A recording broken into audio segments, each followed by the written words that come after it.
talking to Chief City right now, Oklahoma City Police Department. Chief City, could you just explain what you just said to the council here about your role in either arresting or not arresting illegal immigrants who may be living in Oklahoma City? Is that your role to find illegal immigrants and arrest them? No, as you can see what I explained, I basically explained our policies to the council, and our policies that we developed in 2007 when 1807, the state really passed the bill 1807. Our policies are basically that we do not want the Hispanic community, the Muslim, we don't want anybody to distrust us because we serve everybody whether they're documented or not. Right. So basically our policies and procedures are pretty clear that we don't go in and we don't ask, we don't proactively investigate undocumented persons.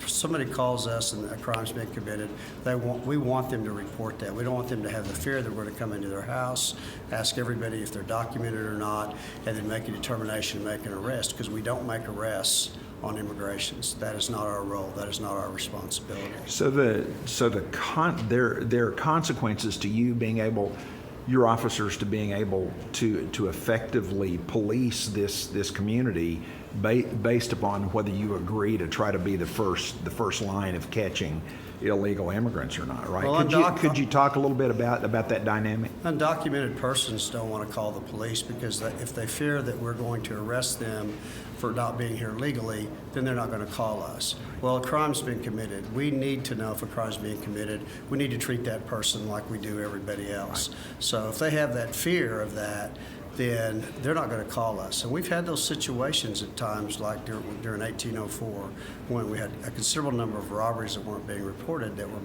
people were preying on just the Hispanic community because they knew they would probably be afraid to call us because of what was going on. Yeah, so, predators actually take advantage of that, don't right, they? They will.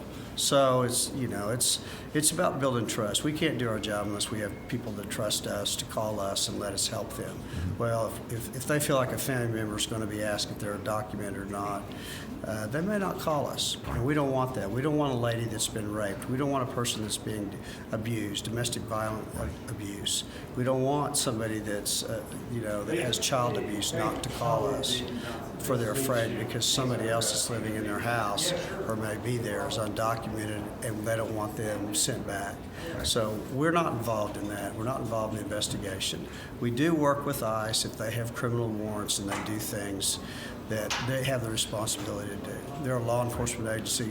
We support those types of things, but we do not assist in the investigation of immigrations. So if people see ICE come to somebody's house and pick them up, they might see your officers there, but what particular role would your officers be in that situation? When something like that happens, if they're rounding up some persons with warrants, or if it's a business that they're investigating, right, and there's some illegal immigrants working in that business, we're there for standby. We're there for support. We're there to make sure that ICE agent can do his job safely and he doesn't have to fear, because that's our job, to work with them.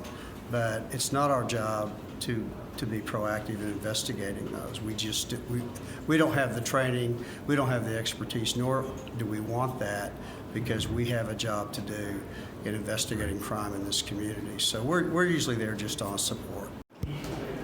Okay, I'm talking to Ryan Kiesel, who's the Executive Director of the American Civil Liberties Union.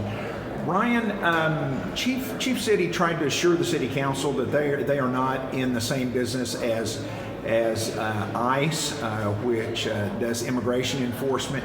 And, several things he said today were about how they really are not in that business, and they don't want to be in that business because they want people to call them. They don't want people to be afraid to call them because of their immigration status. Do you think that the things he said today were sufficient? Those assurances the Chief City made are welcome. We were deeply appreciative of his commitment that law enforcement in Oklahoma City, that their role is separate from immigration enforcement. So if somebody picks up the phone for a domestic violence call, or they want to report a crime, or they want to participate in the investigation of a crime, that Oklahoma City police officers, as has been affirmed now by their chief, are not there to investigate your immigration status. So that's welcome. We're deeply appreciative of Chief City's commitment in that regard. Does it go far enough? Is it sufficient? We don't think so, and that's not necessarily Oklahoma City's fault.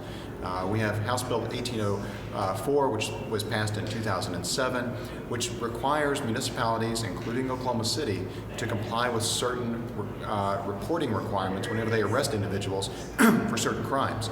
Now, those crimes include all felonies, which is a huge category of criminal activity and criminal offenses that an individual could be charged with in Oklahoma.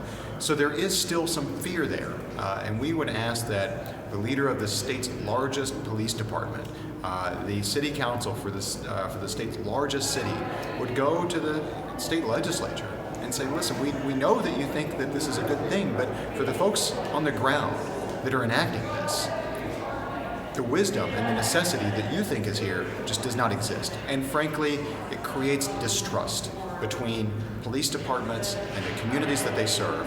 And that distrust goes both ways and makes all of us, regardless of our immigration status in Oklahoma City, less safe. I'm speaking to City Councilman Ed Shadid, and sir, you asked a few questions today in the council meeting about just what our position was about whether our police were going to be working for ICE or not, and whether, you know, just what they were going to do in those circumstances, especially with the new executive orders that President Trump has sent down. And it sounded like to me that you've heard some concern from some of your constituents. Right. Have you heard some concern about that? So I think there's definitely a concern. There's our police department has worked hard over the years to develop trust with the Latino community. Right. And I think that there's a growing understanding that we're not immigration officers, that we don't do the responsibility of the federal government, we don't have the resources. Right. And that's not our role. Our role is to provide public safety for all persons in Oklahoma City, and our goal is that everybody feels comfortable calling us when they need us, and should not be worried about that we're going to take on federal responsibilities if we come.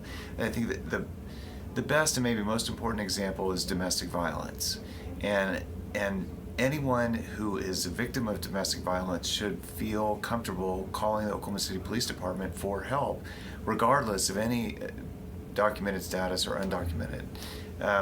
Regardless of their status, they should call, and they shouldn't worry about being asked about documentation. Do you have any reason to believe they ought to be worried about that from anything that you've heard from your constituents?